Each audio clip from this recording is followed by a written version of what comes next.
SBO News, update dan faktual.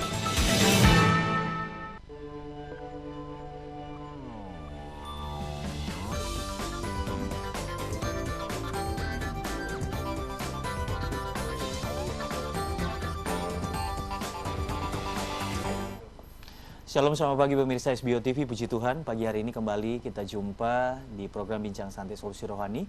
Dan saya Walden, seperti biasanya bersama dengan narasumber Bapak Pendeta James Ong Gembala, GBI Imamat Rajani Surabaya. Nah pemirsa, berkenaan dengan Hari Raya Imlek yang baru saja kita rayakan bersama, hari ini Bincang Santai Solusi Rohani mengangkat topik perbincangan makna Imlek bagi kita yang sudah percaya. Pak James, fungsi Pak Cek. Biasanya selalu saya dapat angpau kan ya. Ya merayakan Imlek kemana aja? Kalau saya sudah sih nggak terlalu merayakan ya, karena ya merayakan sih hanya untuk makan-makan saja. Tapi ritual dan sebagainya kan kita sudah tidak melakukan tidak itu lagi ya? melakukan itu. Iya. Oke, tapi di Surabaya saja ya? Wow, luar biasa. Dan hari ini bajunya merah, itu memang nuansanya ya, dapet ya. Kenapa nuansa merah? Merah nanti kita bahas. Oke. Iya, dan di Indonesia sendiri Hari Raya Imlek itu sudah menjadi hari libur nasional, di mana yang merayakannya sungguh-sungguh diberi waktu yang terbaik, khususnya oleh pemerintah untuk bisa merayakannya. Dan ini bersyukur banget ya. Ya. Nah, kalau kita sudah anak Tuhan, merayakan Imlek itu boleh apa enggak sih sebenarnya? Ya, kita harus tahu batasan-batasannya. Oh, begitu. Walden, sebagai anak Tuhan, apa saja yang kita bisa lakukan, apa saja yang kita sudah harus Hindari. tinggalkan. Nah, itu. Iya. Ya. Oke. Dan tapi makna Imlek kan kita nanti akan bicara. Iya. Ada 3 hal makna Imlek yang kita bisa lakukan itu. Iya, dan karena sebenarnya itu sesuai dengan ajaran Yesus juga di Alkitab, di firman Tuhan. Jadi tidak bertentangan dengan ajaran Kristiani. Iya. Ya, dan kalau merujuk kepada sejarahnya sebenarnya kan tahun baru ya Pak ya, musim Tahun semi. baru. Begitu kan, bukan hanya berkaitan dengan agama tertentu, tetapi tahun baru di negara asalnya begitu. Begitu ya Pak ya? Ya. Oke, iya baik Pak James. Jadi Imlek itu tidak hanya sekedar angpau, makan-makan, kue bulan, apalagi bunga apa itu yang Ya, bunga apa saya nggak tahu semacam namanya. bunga sakura itu ya. Lalu ada lampion dan lain sebagainya. Karena saya mulai kecil, saya lahir berapa puluh tahun lalu, Indonesia belum merayakan itu kan. Iya. Dan kami keluarga sudah di dalam Tuhan, dan jadi tidak kental dengan nuansa-nuansa dan begitu ya. tidak mengikuti acara-acara itu. Tapi kalau di hari hanya akhir-akhir ini berapa tahun terakhir kan memang pemerintah mengizinkan, memberi keleluasaan ya, memberi puji kebebasan, dan ya kita hanya ikut kumpul makan-makan saja. Iya. Walaupun tidak terlalu kental, tapi angpau tidak ditolak ya kalau dapat di hari raya itu ya, pas hari Walden juga nggak nolak kan? Oh tidak. Oke Pak, kita akan maknai bersama ini. Kita tarik ya pemirsa nuansa Imlek, nilai-nilainya ke bagaimana kehidupan Kristiani, sehingga kemudian kita mendapatkan makna yang lebih mendalam ketimbang hanya sekedar angpau itu ya. Gimana Pak James? Bagaimana kita bisa memaknainya lebih mendalam? Yang pertama, kalau Imlek bagi saya, kita memaknai Imlek yang pertama adalah kita berbagi. Berbagi. Ya, tadi Kak Walden bilang ada angpau gitu kan. Betul. Kalau kita tahu bahwa kebudayaan Imlek itu yang tua berbagi kepada yang lebih muda, tapi terutama sebelum dapat angpau kan begini, ini apa sebenarnya? Hormat ya? tanda hormat, menghormat. Dari yang muda kepada yang tua, dan ini penting banget ya Pak ya? Ya, firman Tuhan kan ngajar begitu juga. Ya, menghormati ya. Iya kan, banyak itu nasihat-nasihat di Amsal, orang-orang muda, anak-anak harus menghormati orang tua, menghormati orang yang lebih tua, dan seperti itu kan, itu nggak bertentangan dengan firman. Betul sekali. Makanya kita bisa lakukan lah gitu. Nah, berbagi, firman Tuhan juga mengajar kita untuk membagi kepada yang lain kan. Jadi Tuhan tidak pernah mengajar kepada kita untuk hidup bagi diri diri sendiri. Dan dia selalu menjadi teladan bagi kita. Dia waktu hidup di dunia, dia selalu membagi apa yang dia miliki kepada orang yang membutuhkan, pada orang yang lemah, ya. Dan di event Imlek ini kita kan punya sebuah kebudayaan bahwa yang tua memberikan angpau itu isi uang. Yang tua kepada yang muda ya? Nah, yang tua kepada yang muda. Tapi yang muda yang belum merit. Oh begitu? Iya. Oh kalau sudah merit? Kalau sudah merit, nggak boleh. Waduh. Nah, yang Terus, sudah merit, yang sudah merit dapat dari mana ini? Yang sudah merit dapat dari Tuhan langsung. Oh begitu ya? Oke, jadi intinya berbagi dengan sesama, khususnya untuk keluarga ini ya, dan itu ajaran Tuhan juga bagaimana kita bisa berbagi kasih. Oke, dan itu kalau di Kristen kan biasanya istilahnya berbagi berkat, dan itu identik dengan menabur ya? Menabur. Iya. Semakin banyak menabur, semakin banyak menuai. Oke, luar biasa. Ya.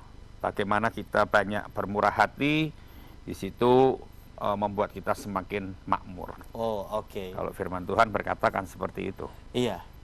Oke, cuman saya agak sedih juga ya, yang menikah sudah nggak dapat. Gitu. Yang menikah harus kasih yang belum menikah. Belum menikah ya. Jadi sebenarnya inilah hari baiknya para jombloan dan jomblowati ya. Mereka mendapatkan banyak dari mana-mana begitu ya.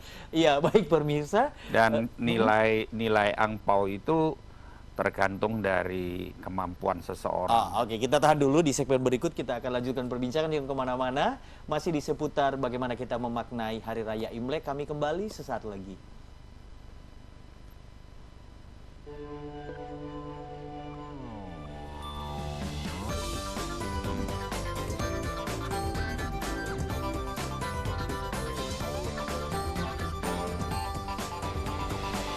Eliana Salon, Lost Hair Treatment and Bridal Manufacture, terletak di Jalan Raya Kenjeran nomor 495, Surabaya. Eliana Salon, sebuah pusat perawatan rambut yang sudah berpengalaman selama 50 tahun. Apabila Anda mengalami rontok, botak, ketumbe, serta uban, maka solusi yang tepat untuk Anda adalah Eliana Salon. Eliana Salon, keberhasilannya sudah tidak diragukan lagi. Katakan teman-teman dari VOD, Voice of Desert. Suara dari padang gurun.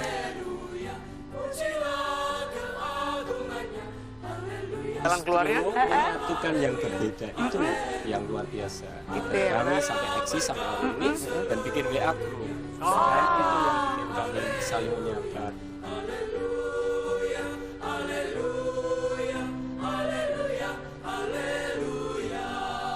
SBO News, update dan faktual.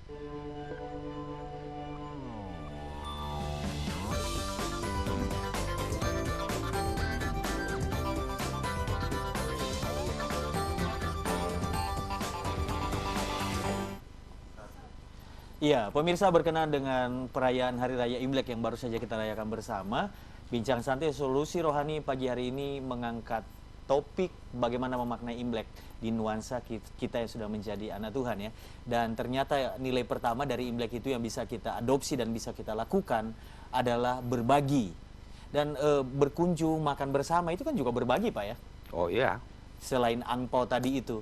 Ya. Iya. Jadi berbagi itu bukan sesuatu yang nilainya hanya di perayaan ini, tapi di dalam keseharian juga sebenarnya itu kan diajarkan. Cuma memang pas perayaan ini tuh kental sekali nuansanya, nuansa berbagi. Biasanya kalau di tengah-tengah keluarga yang muda-muda datang ya sama Pak James. Iya. Ponaan apa segala macam. Dan sudah siap dengan amplop merahnya? Keponakan saya sudah nggak ada. Keponakan saya sudah menikah semua. Oh begitu ya. Jadi berbahagia juga ya. Berbahagia juga. Nggak ada yang dibagi. Seperti itu ya. Oke, ada yang mau ditambahkan di makna pertama berbagi? Nggak ada. Saya kira itu kita sudah mengerti bahwa Tuhan mengajarkan kita untuk hidup bagi sesama kita juga. Oke. Ya, jadi sebetulnya kalau kita sebagai pengikut Tuhan, pengikut Kristus, kita bukan cuma berbagi di 1 tahun sekali. 1 tahun sekali, dan juga bukan cuma di lingkup keluarga ya Pak? Nah, kita setiap hari, setiap saat kepada semua orang berkat juga. yang Tuhan sudah berikan kepada kita itu kita harus berbagi kepada yang lain. Oke. Di sepanjang masa, jadi bukan cuma setahun sekali. Iya, oke. Kapanpun ada orang yang membutuhkan, ada orang yang lemah, ada orang yang miskin, Perlu bantuan, perlu ya? dibantu. Kita harus punya hati untuk itu. Oke, berbagi adalah nilai pertama dari Imlek yang bisa kita lakukan karena itu tidak bertentangan dengan nilai Kristiani. Begitu ya, Pak ya? Yang kedua, Walden, Iya.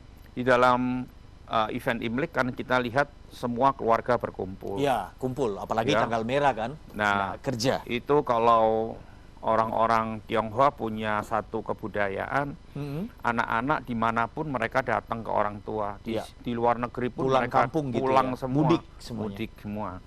Jadi kebersamaan. Kebersamaan itu kan perlu kita jaga.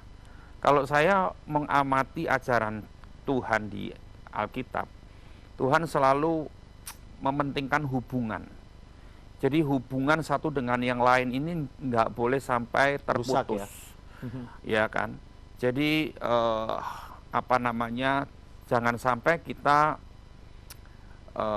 putus hubungan, apalagi dengan saudara, dengan siapa saja, Ya. walaupun bukan saudara, kita harus Baik ya. baik hubungan kita tetap terjalin. Ya, Apalagi dengan hubungan darah begitu ya nah, istilahnya. sekarang gitu. kalau kita lihat sekarang ini di akhir zaman ini kan kita lihat saudara kandung aja bisa saling membenci, saling menggugat begitu ya. ya saudara kandung, orang tua dengan anak bisa saling menjatuhkan dan saling menyakiti satu sama lain karena gara-gara uang, gara-gara harta, gara-gara itulah. Di event Imlek ini kita lihat bahwa semua anak berkumpul dengan orang tua dan di situ mereka makan bersama. Apakah ini bisa dimanfaatkan menjadi momentum pemulihan hubungan yang kurang baik, saling memaafkan begitu? Nah, itu harusnya terjadi seperti itu. Bukan cuma kumpul-kumpul Bukan biasa cuma begitu kumpul-kumpul, tetap saling membenci, makan bersama tapi saling tidak menyapa, bukan seperti itu kan. Kalau kita lihat di dalam event Imlek itu anak-anak datang saling bercanda satu dengan yang lain, saling sharing satu dengan yang lain, cerita ini, pengalaman sudah tidak ketemu, mungkin sudah setahun tidak ketemu, saling sibuk sendiri-sendiri. Nah, di situ mereka berkumpul bersama orang tua, menjalin persaudaraan lagi yang lebih kuat lagi satu dengan yang lain. Waktunya tali kasih yang putus itu disambung di hari raya ini. Ya, kalau kita Berarti lihat bahwa di sini ada satu kata yang harus terucap, maaf begitu Pak ya. Saling memaafkan, saling mengampuni. Ya, memang kata maaf itu kan memang kata yang selalu harus ada di mulut kita. Jadi kita, siapapun kita orang kaya, kita orang ternama, kita orang hebat sekalipun, kita nggak lepas dari kesalahan kan. Betul. Dan kita tahu bahwa kita harus selalu bersedia untuk minta maaf untuk segala sesuatu. Ya, mumpung lagi kumpul di hari raya Imlek, lagi senang kan, biasanya orang Imlek itu kan senang makan bareng, dapat angpau, udah ada ganjalan-ganjalan diselesaikan. Dan kalau kita anak Tuhan ya doa bersama, saling mendoakan, begitu kah? Ya, tapi kalau ajaran Tuhan yang sesungguhnya, jangan sampai ganjalan itu disimpan selama setahun, Walden. Oke, tunggu Imlek Iya, berikutnya. Oke, Iya, Pak, toh. kita tahan dulu ya. Iya. Waktunya selesai. Waktunya untuk segmen ini habis, dan pemirsa jangan kemana-mana. Bagaimana memaknai Imlek adalah topik bincang santai solusi rohani. Kami kembali sesaat lagi.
Iya, di hari yang penuh sukacita pagi hari ini, baru saja kita merayakan Imlek beberapa hari yang lalu, mungkin Anda masih menghitung jumlah angpau yang Anda peroleh.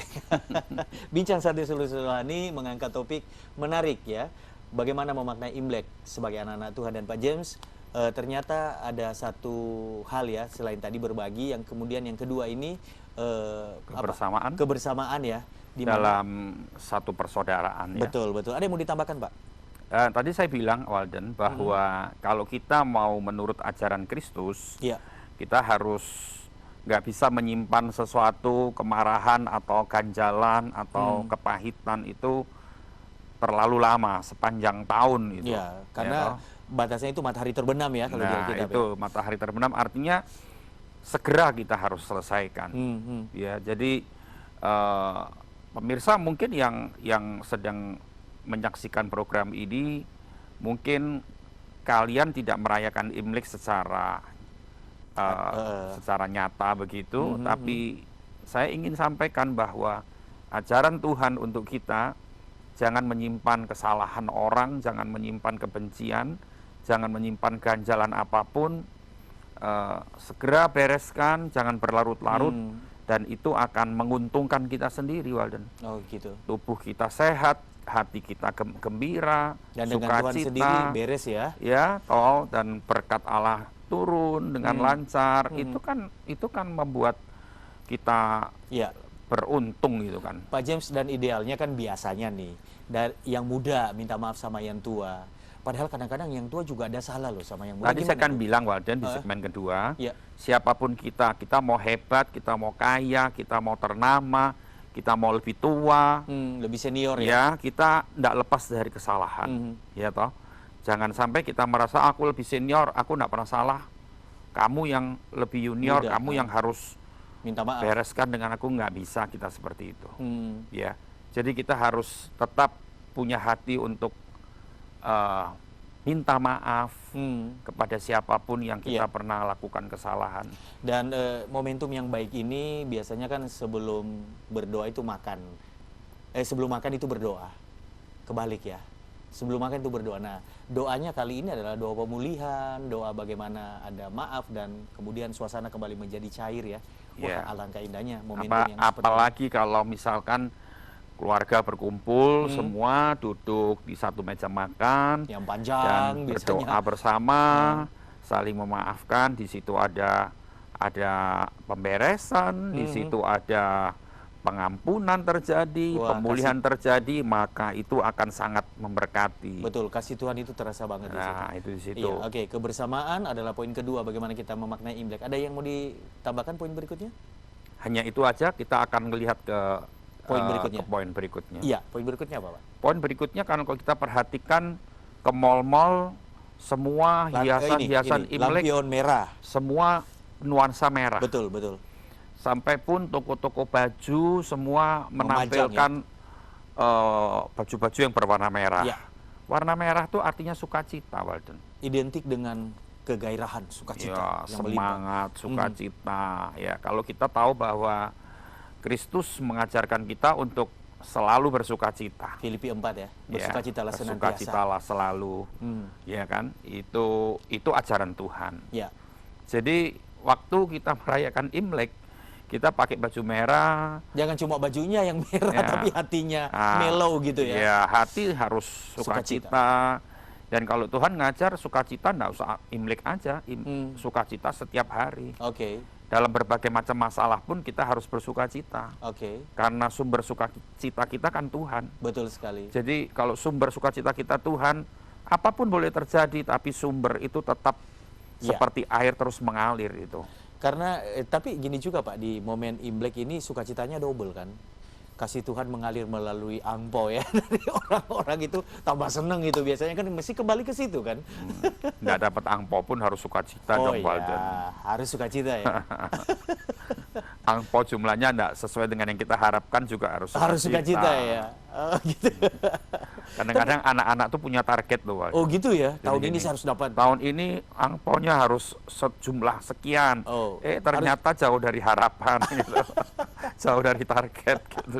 Jadi tapi Nggak boleh mengurangi sukacita. nah, sukacita karena sumber sukacita kita Tuhan Ya, Yesus. tapi biasanya kalau Bapak sebagai gembala sidang, itu biasanya dapat nggak Pak dari jemaat angpau? Kalau saya kadang ada yang kasih Oh gitu ya. di hari Imlek. Heeh. Tapi kalau hamba Tuhan ini dapat angpau itu kan bukan karena Imlek aja gitu, Walden. Karena berkat Tuhan setiap hari mengalir sepanjang Walaupun tahun. beda-beda gitu. warna amplopnya ya. Nah, Yang satu kan merah biasanya. Oke. ulang tahun dapat angpau, habis pelayanan dapat Puji angpau, Tuhan, lah gitu ya. gitu kan. Apalagi lah banyak hal lah gitu. Jadi bajunya harus merah sesuai dengan hatinya yang selalu Hatinya bersukacita. selalu sukacita lah, enggak soal angpau lah, Walden. Oh oke.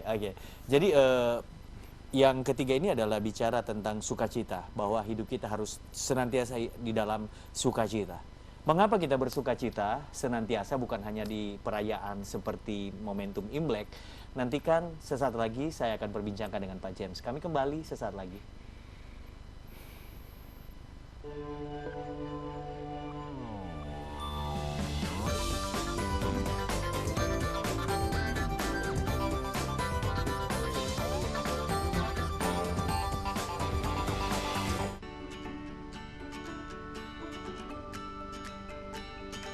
Dulur, nang Wonokromo, mandek kok dhisik. Mangan nang pojok kuliner, akeh pilihane. Wah, Bek, ono nang DTC rek. Belanja super murah, tur bagus kualitasnya. Nikmati belanja super murah hanya di DTC Wonokromo. Di sini beragam kebutuhan mulai dari fashion hingga perhiasan lengkap tersedia. Dan selama bulan Februari, selain dimanjakan dengan beragam diskon spesial, juga akan ada banyak acara mulai dari beauty hingga atraksi barongsai. Kami segenap manajemen DTC Wonokromo mengucapkan Selamat Tahun Baru Imlek 2569. Mari raih sukses bersama di tahun yang baru, damai sejahtera selalu. Gongsi Facai.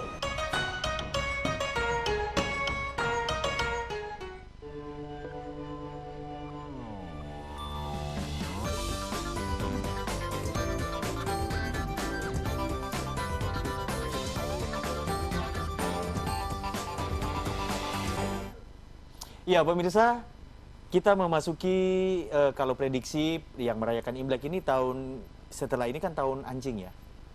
Itu tahun anjing itu setia, lucu gitu ya. Dan Tapi ada anjing yang galak dong. juga ya, gigit gitu ya. Tapi sifat anjing yang paling dominan tuh kan setianya. Setia.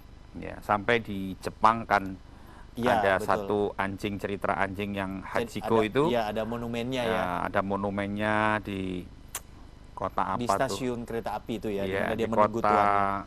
apa gitu, saya lupa. Hmm. Semua orang foto di situ. Ya. Padahal anjing ya monumen Biasa. kecil, jelek biasa.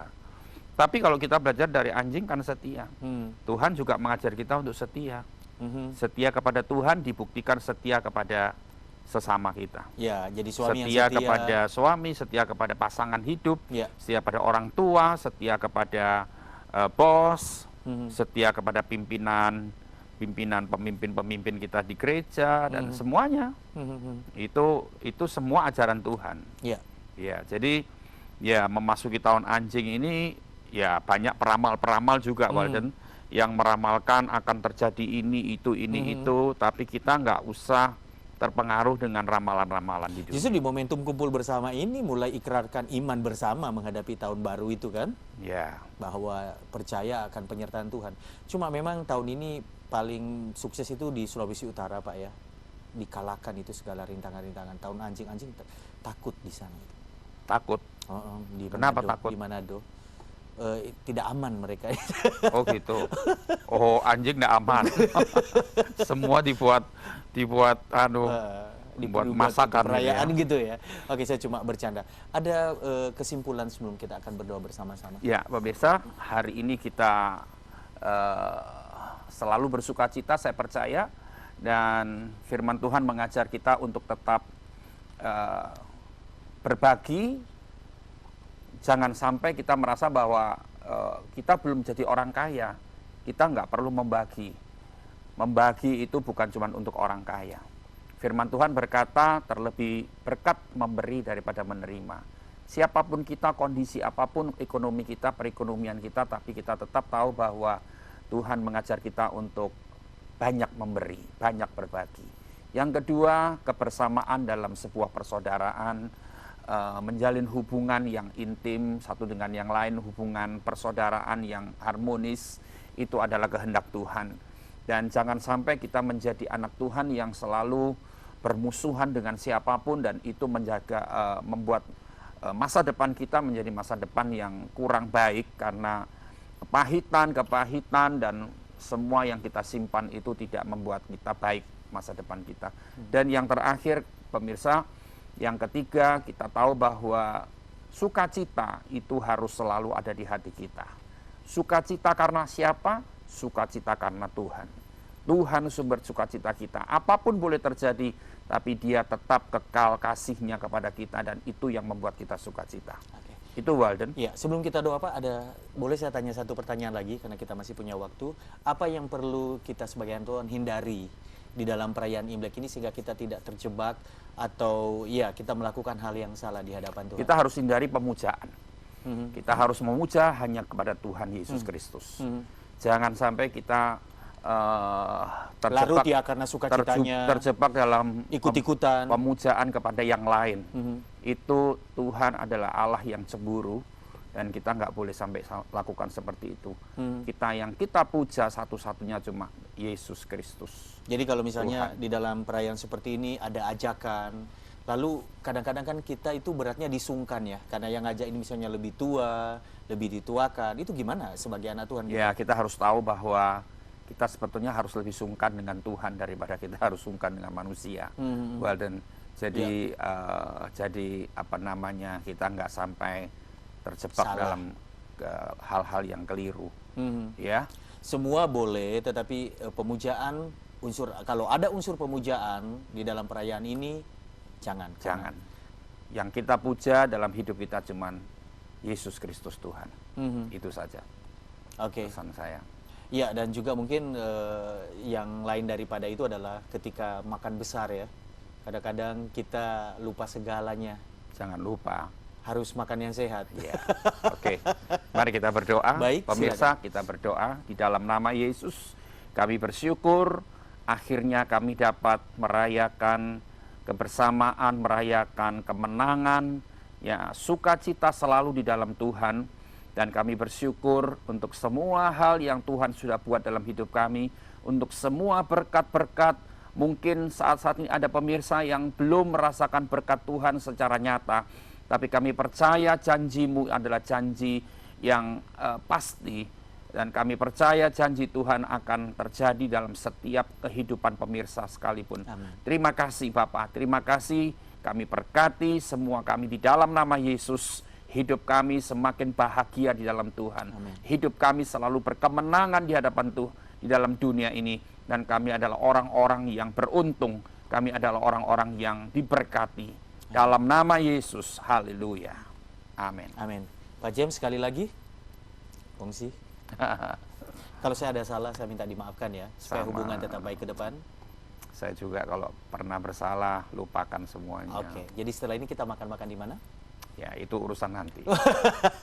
Oke, baik pemirsa, saya berharap apa yang kami sajikan di topik perbincangan hari ini menjadi inspirasi, memberkati, dan juga menjadi benteng dalam kehidupan kita, sehingga di dalam mengikuti perayaan apapun, kita tetap menyenangkan hati Tuhan. Selamat berhari Minggu, kita jumpa di lain kesempatan. Saya Walden pamit, Tuhan Yesus memberkati.